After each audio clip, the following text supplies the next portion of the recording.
인격의 종착점에 이르러서 더 이상 인간이 존재하지 않게 된 상황을 불교에서는 무인상이라고 합니다. 이것이 실제로 경험할 수 있는 죽음입니다. 우리는 죽음을 경험할 수 없습니다. 죽었다 살아온 사람은 있어도 죽음을 완전히 경험한 사람을 볼 수 없습니다. 또한 우리에게 보이는 남의 죽음은 사실상 죽음의 경험이 아닙니다. 내가 한 사람의 개인이라고 생각하게 만드는 에고의 죽음, 그것은 경험할 수 있습니다. 그것을 경험한 사람들을 우리는 깨달았다고 말하기도 합니다.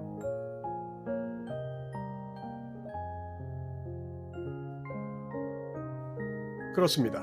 에고가 생각들의 근원이며 그것이 육체와 세계를 창조하고 내가 한 사람의 개인이라는 생각을 하게 만듭니다. 실제로 인간의 형상으로 존재하는 것은 그 생각밖에 없습니다. 그 한 생각을 바꾸기 위해서 우리는 많은 노력을 합니다. 그것을 수행이라고 부르기도 합니다. 하지만 환경을 바꾸는 것은 아무런 도움이 되지 않습니다.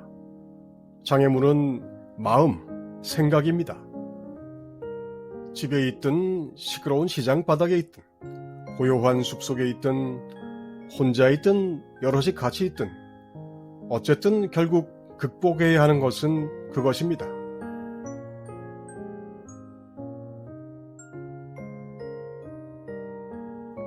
여기저기를 돌아다니며 많은 경험을 쌓는 것을 자랑하는 사람도 있습니다.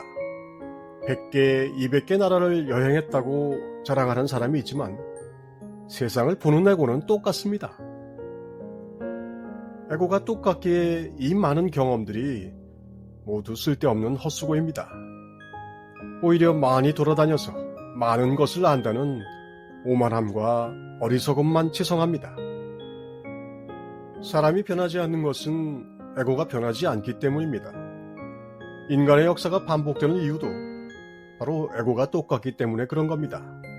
인물들은 바뀌지만 에고는 똑같습니다. 결국 환경을 탓하고 운명을 탓할 것이 아니라 자발적인 삶매, 즉 자신의 원초적인 상태인 그리스도 안에 있기 위해서는 문제 삼아야 될 것은 에고입니다.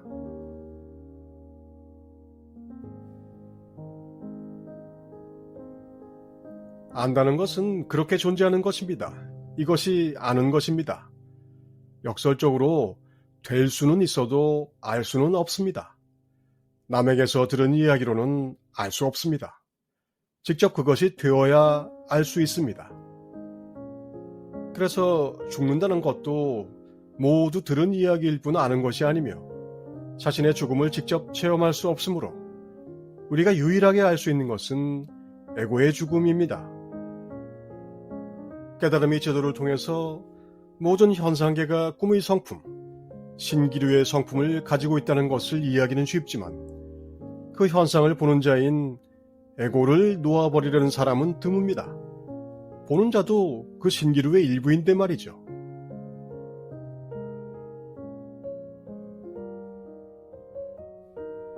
왜 그럴까요? 에고는 뭔가 자기 마음에 안 들면 수십 년간 공부한 것이라 해도 한순간에 다 날려버리기 때문입니다. 자기 생각의 노예 상태가 바로 에고의 상태입니다. 중심이 없고 중심 자체가 천국과 지옥을 오가면서 늘 휘청거리고 수시로 눈을 허옇게 뒤집으며 까무러칩니다.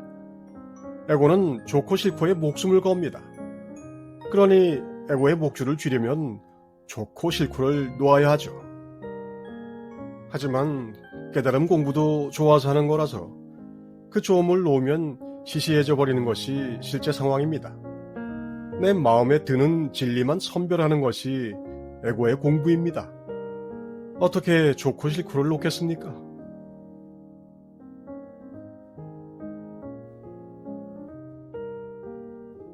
자신이 중요한 존재라고, 자신이 특별한 존재라고 생각하는 이상 가입순간들이 허우적거리며 사는 세속적 삶과 전혀 다르지 않은 겁니다.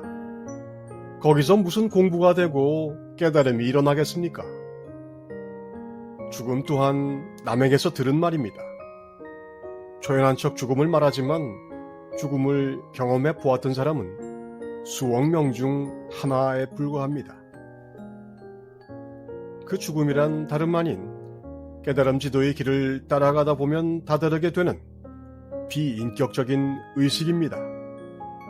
좋고 싫고는 물론이고 옳고 그르고도 없는 인격의 종착점을 넘어선 인간을 넘어선 그리스도입니다. 그래서 그 죽음은 곧바로 부활입니다. 당신이 알고 있는 죽음과는 많이 다를 수 있지만 당신이 실제로 겪을 수 있는 유일한 죽음입니다.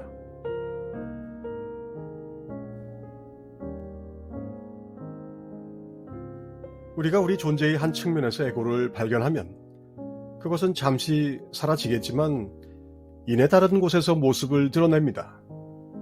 그것은 몹시 교활하여 눈에 띄지 않고 그래서 쉽게 죽지 않습니다. 에고야말로 자연계 전체에서 가장 괄목할 만한 세력 중의 하나입니다.